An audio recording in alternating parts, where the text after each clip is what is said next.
Texans made a move earlier today that's worth bringing up. So they signed a cornerback. They made a big-time transaction. Lovie Smith saying, we need corner help. Well, they signed a veteran. Steven Nelson, 2-year, $10 million contract. Nelson started 16 games for the Eagles last year. Former third-round pick of the Chiefs back in 2015. The Texans are his fourth team since he joined the league. He's still only 29 years old, so it's not like he's washed. This is obviously a big step over what they previously had in that room, but I don't think this really changes their plan in the draft, that if they love themselves, Sauce Gardner, Derek Stingley, there's still a strong chance a corner could be in play at either number 3 or number 13.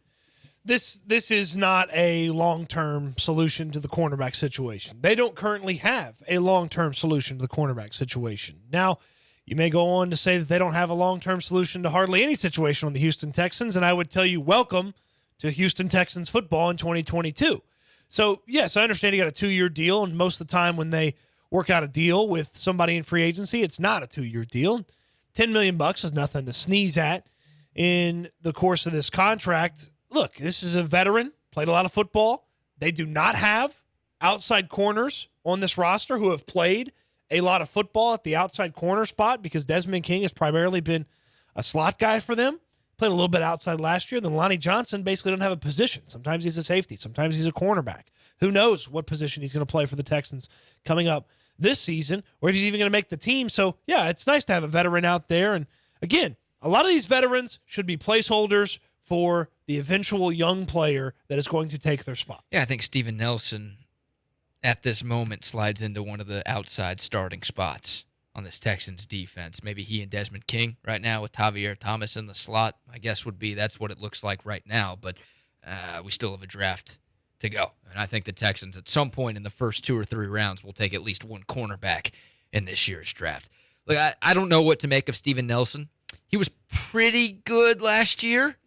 He started 16 games for the Eagles. The Eagles did make the playoffs. The only game that Steven Nelson missed was the Eagles' Week 18 game against Dallas where they rested all of their starters. So he didn't get hurt at all last season, and he's been pretty healthy over the course of the majority of his NFL career. He was the number 2 guy in Philly. Like, they've got Darius Slay. He's obviously the number 1 guy going up against best wide receivers on the other team. Steven Nelson was the number 2, and I saw PFF had him ranked as the 41st best corner out of 77 guys that they graded. So that's average. That's right in the middle.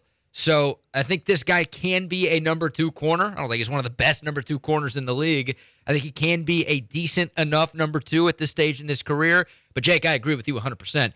This should not impact the Texans' draft plans. Like, this does not overcome what Lovie said a couple of days ago where he's talking about the need for the cornerback position and need to get help there. I don't think Steven Nelson changes that. Like, I still think Lovie and the Texans feel like they need more in that secondary. This was Lovie Smith earlier in the week when asked about cornerback. Well, I mean, we're looking at the roster right now, and you see who we have there. And you also see our play at the cornerback position. Our play at the cornerback position last year was not good enough. It's as simple as that. If we brought somebody back, we have faith in them. We think that they can fit into the mix some kind of way. But as a position, we'll continue to look to improve. We can't play the type of football that we want to play until we get better at the cornerback position. I will say that.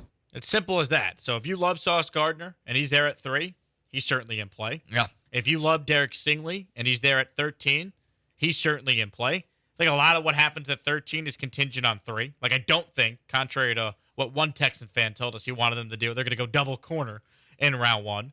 But if Sauce is there at 3, I have no issue if they were to take him, because you have that extra pick to address a need on the offensive line or edge rusher. That extra pick is so valuable in giving you flexibility to take a swing on a corner as high as number 3, if that's the direction this team wanted to go down. On the off chance that you trade back to, say, 6 or 8 or 9, some of these teams that could be interested in a quarterback, with Panthers at 6, Falcons at 8, and the Seahawks at 9, cornerback would be my top priority at that point, unless one of those amazing pass rushers fell into your lap. But cornerback would be, I mean, if you told me today the Texans are trading back to 6, I don't know what the compensation is, and they're picking Sauce Gardner, Ahmad Sauce Gardner at 6, I'd sign up for that to be the scenario for the first draft pick that the Texans make in 2022. Okay. I don't know what they're doing at 13. I don't know what the compensation is for moving back. But if you told me the Texans moved back to 6 and took Ahmad Sauce Gardner, I'm in. I'm all on board for that situation. Yeah, even with the Steven Nelson signing, I would be shocked if the Texans didn't spend one of their first 3 picks on a cornerback. So I'll include number 37, that early pick in the second round too. If the Texans don't go corner in round 1, I think for sure they're going corner early in round 2. I would have said that before Lovey made the comments that he made earlier this week. But now after that, I really think the Texans are going to go with somebody there. Maybe a Kyler Gordon or a McDuffie out of Washington, Andrew Booth Jr., the kid out of Clemson who's really talented. He's just dealt with a number of injuries over his career, kind of like Derek Stingley. Not that level of talent, but, similar conversations about injury history with Andrew Booth. Like, one of those guys will be a Houston Texan in a couple of weeks for sure. Cody, I have a question for you because you are, to me, the one who is the least willing to draft an O-lineman at 3. Seems like you much rather have an edge rusher like Kayvon Thibodeau or obviously Hutchinson. Sauce Gardner at number 3. Would you prefer him over Ike Ekwonu or Evan Neal? Yes. How come? Because Ike Ekwonu and Evan Neal are left tackles, and you have a starter at left tackle.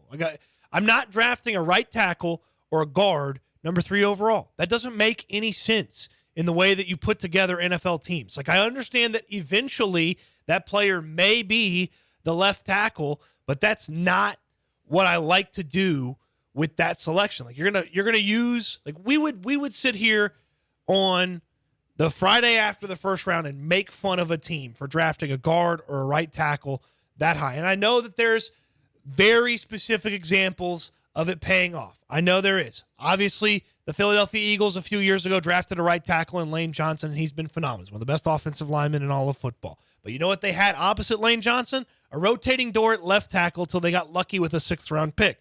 And yes, I understand that the Indianapolis Colts drafted one of the best offensive linemen in all of the league, and he's a guard at Quentin Nelson. I get that. But that guy was a once-in-a-generation talent at the guard position. These guys played tackle in college. Like, I want the guys to play the position they played in college. And I know Evan Neal played a little bit at Alabama at these other spots. Not a little bit. He played 2 whole seasons at 2 different spots for Nick Saban. Yeah, three years as a starter, 3 different positions. Correct. So I understand that element of it, but I want them to pick a guy and play him at that spot. And that's fair. I mean, that's a fair take. That's a fair stance to have here. I will say this. I would not be mocking the Texans or any team for taking an offensive lineman that high and just trying to stockpile offensive linemen. That's just how you win, in my eyes. Like, you win from the trenches, and you need more than 2 offensive linemen to be successful. So, and they were last in rushing the last 2 years, and Ike Ekwonu and Evan Neal really help you out there. Yeah, I wouldn't be bashing the Texans or any team for doing that, but I understand. Like, I don't think you're alone with that take, Cody. Like, I think there are teams who are like,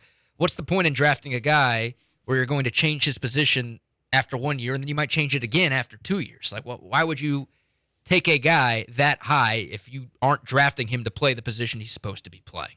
So I get that, but I never have an issue with stockpiling beef on either side of the ball.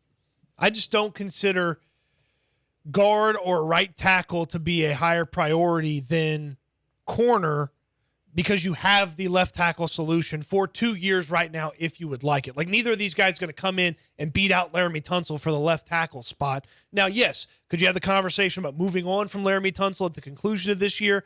Yes, but that feels like a very narrow application to the 3rd overall selection if you're going to make it. Okay, here's the scenario. You're Nick Caserio, Cody. The Caserio scenario? The Caserio scenario. On the clock at number 3, Sauce Gardner, Evan Neal, Ike Ekwonu, and Kayvon Thibodeau. Who are you drafting? I would take Kayvon Thibodeau. I believe in that scenario the Texans would take an offensive lineman. And I would rank those for my preference, Cody Stoots' preference, Thibodeau, Sauce, Neal, Ekwonu. That's why they call you the Corporal. Corporal Stoots. No. What would your dad, John McClain, think of that take? Just draft good players. Okay. Sorry about that, John. Didn't deserve that. John McClain.